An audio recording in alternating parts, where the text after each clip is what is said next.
आज की कहानी औरकों के साथ घटी घटनाओं पर आधारित है, क्योंकि उन घटनाओं को याद कर आज भी आधी रात गए उसकी नींद टूट जाती है। ये कहानी औरकों के साथ 1 महीने पहले घटी कुछ ऐसी घटनाओं पर आधारित है जो उनकी क्या, हमारी भी कल्पनाओं से परे है। औरकों उन लोगों में से है जो भूत प्रेत आत्माओं का मजाक उड़ाते थे और उनके अनुसार इन अदृश्य शक्तियों का निवास सिर्फ हमारी कल्पनाओं की देन मात्र है। पर आज उनको भी इस चीज का एहसास है कि उनकी ये सोच गलत थी। करीबन 1 महीने पहले की बात है। ऑफिस के किसी काम से औरकों को 6 दिनों के लिए केरला भेजा गया। पहले के 4 दिन उनके बड़े आराम से बीते और 5वें दिन शुरू हुआ अजीबोगरीब घटनाओं का सिलसिला। 5वें दिन उन्हें एक नए होटल में चेक इन करना था जो बोलगट्टी आइलैंड कोची में था।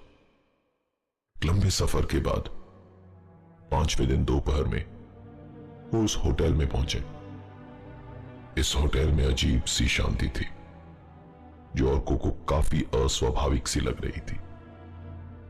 अचानक ही ऐसा प्रतीत हुआ मानो उसका पूरा शरीर भारी सा हो गया है और उसके कदम आगे नहीं बढ़ पा रहे।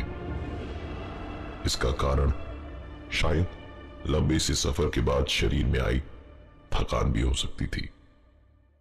होटल के मैनेजर ने उसे रूम नंबर 111 की चाबियां पकड़ाई। एक लंबी सी गैलरी को पार करते हुए रूम नंबर 111 तक पहुंचे। पर इस बीच गैलरी में एक बच्चे के रोने की आवाज औरकों के कानों में साफ साफ पहुंच रही थी, परंतु वहां कोई बच्चा दिखाई ही नहीं दे रहा था। रूम नंबर 111 इस होटल की गैलरी का आखिरी कमरा था। रूम का दरवाजा खोलते ही औरकों को हवा के एक झोंके ने जोरदार धक्का दिया। परंतु आश्चर्य की बात यह थी कि उस दरवाजे के खुलते के साथ ही बच्चे के रोने की आवाज गायब हो गई थी। औरकों अपनी ऑफिस के काम से केरला गया, जहां उसके इस सफर के 5वें दिन उसने कोची के बोलगट्टी आइलैंड के पास के एक होटल में कमरा नंबर 111 लिया। कमरे के दरवाजे को खोलने से पहले पूरी गैलरी में एक बच्चे के रोने की आवाज आ रही थी जो दरवाजे को खोलते के साथ बंद हो गई। रूम के अंदर की शांति औरकों को काटने के लिए दौड़ रही थी। उसने कमरे को अंदर से बंद किया और पलंग पर चुपचाप लेट गया। अजीब तरीके से उसका पूरा शरीर सुन्न पड़ गया। बहुत ही असुरक्षित महसूस कर रहा था और को खुद को उस कमरे के अंदर, जहां एक अजीब तरह की गंध आ रही थी, मानो जैसे महीनों से वो कमरा बंद पड़ा हो और उसकी साफ सफाई नहीं हुई हो। उसने रिसेप्शन में फोन लगाने के लिए फोन उठाया, परंतु फोन डेड पड़ा था। नहीं चाहते हुए भी औरकों को उठना पड़ा। उसके कमरे से रिसेप्शन काफी दूर भी था। रिसेप्शन की ओर जाने के रास्ते में होटल के स्टाफ उसे अजीब ही नजरों से ताड़ रहे थे।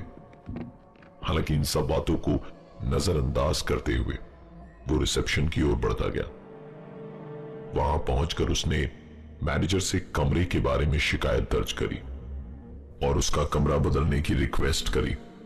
मैनेजर ने कहा, सर इस वक्त और कोई कमरा खाली नहीं है, बस आज रात की बात है, मैं कल सुबह आपका कमरा बदल दूंगा और फिलहाल के लिए मैं आपके कमरे की अच्छे से साफ सफाई करवा देता हूं।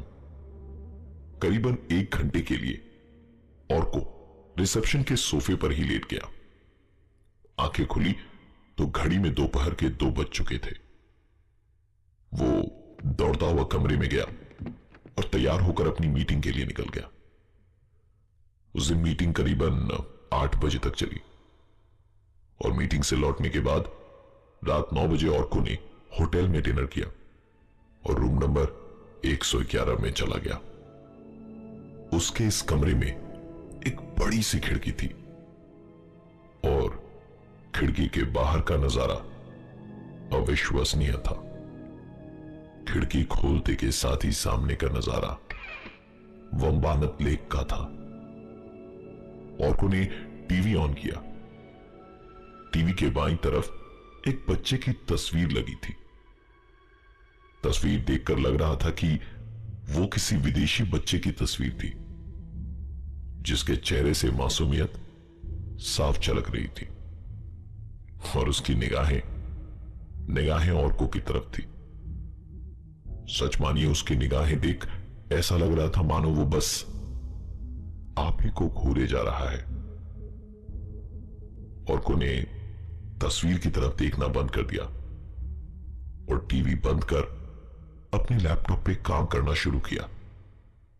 और तभी अचानक बुलगट्टी आइलैंड के उस होटल के कमरे नंबर 111 में घुसने से पहले ही कोई औरकों को चेतावनी दे रहा था। रूम में घुसने से पहले गैलरी में किसी बच्चे की रोने की आवाज, रूम का फोन डेड पड़ा होना और एक अजीब तरह की दुर्गंध से सराबोर होना उस कमरे का, मानो बहुत दिन से वो कमरा बंद पड़ा हो। रात का खाना खाकर औरको अपने कमरे में लैपटॉप पर काम कर रहा था। तभी अचानक उसे वही आवाज सुनाई दी जो आज दोपहर को उसने सुनी थी। रात करीबन 10 बजे एक बच्चे की रोने की आवाज आ रही थी। टीवी पर नजर दौड़ाई तो टीवी बंद पड़ी थी। ठीक से सुनने पर ऐसा प्रतीत हो रहा था मानो आवाज खिड़की के बाहर से आ रही हो। औरको ने उठकर खिड़की खोली और आश्चर्यजनक रूप से खिड़की खोलने के बाद वो आवाज बंद हो गई। रात के समय खिड़की से वंबानत लेक का नजारा इतना सुंदर था कि वो पूर्ण रूप से उसे मंत्रमुग्ध कर रहा था। खिड़की के पास खड़े होकर वंबानत लेक की ओर देख ही रहे थे कि तभी अचानक पीछे से किसी ने उसे धक्का सा दिया।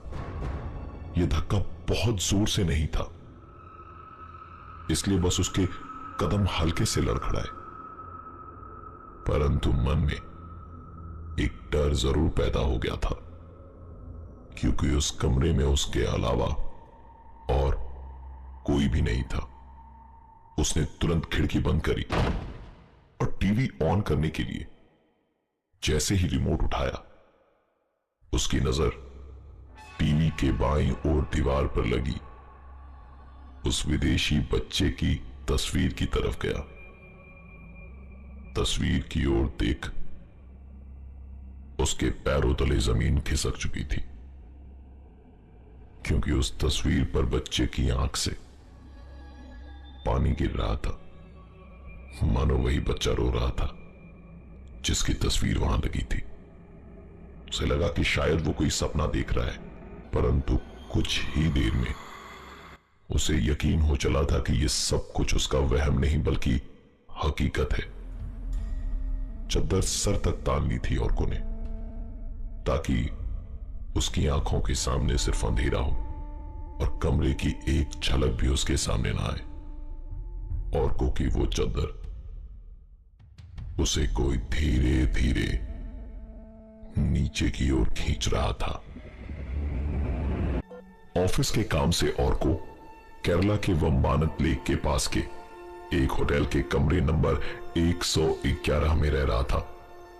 उस कमरे में औरको के साथ कुछ ऐसी घटनाएं घटी जिसने उसे डरा तो दिया था, पर मजबूरी यह थी कि होटल का कोई भी कमरा खाली नहीं था, इसलिए आज की रात उसे इसी कमरे में बितानी पड़ेगी।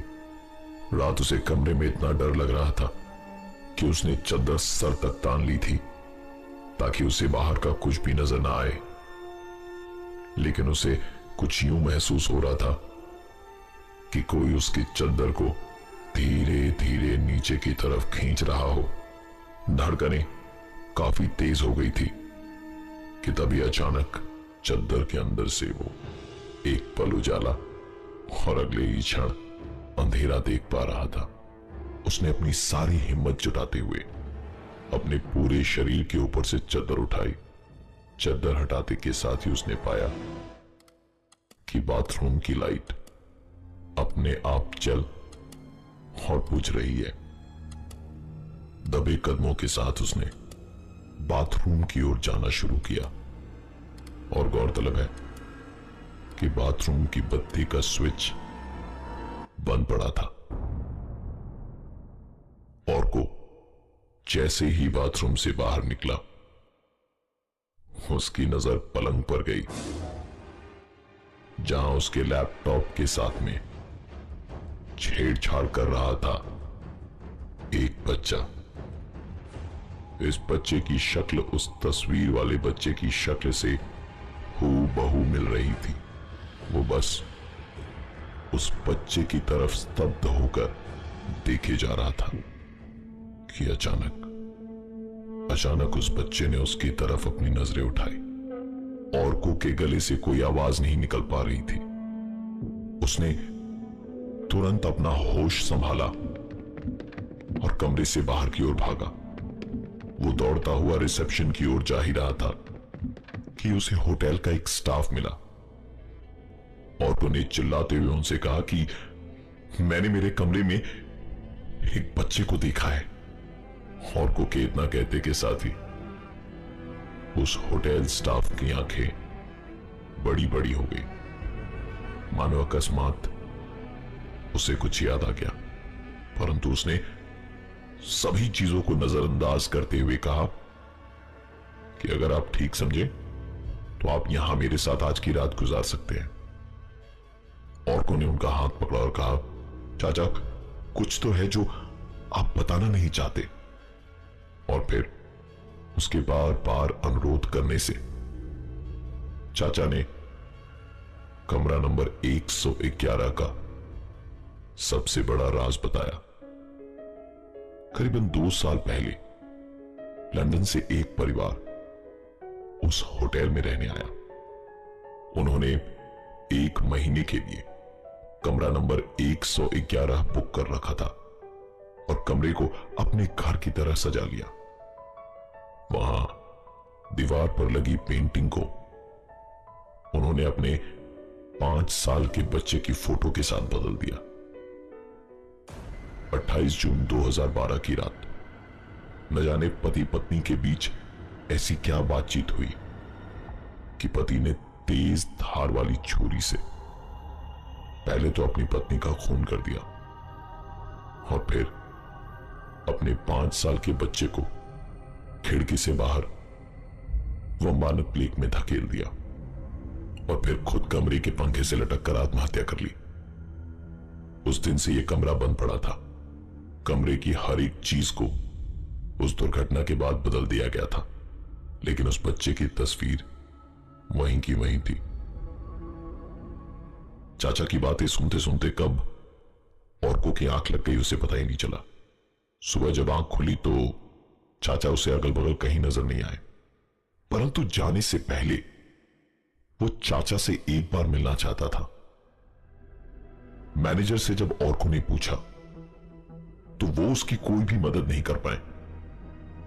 उनके बगल में खड़ा होटल का और एक स्टाफ बड़ी उत्सुकता से चाचा का नाम औरकों से पूछ बैठा। औरकों ने कहा कि उन्होंने अपना नाम रहमान बताया था और मेरी मुलाकात उनसे कल रात को ही हुई थी। यह सुनकर उस स्टाफ ने कहा, आपको शायद कोई गलतफहमी हो रही है, क्योंकि रहमान की मौत तो 3 साल पहले ही हो चुकी है। और ये थी आज की एक कहानी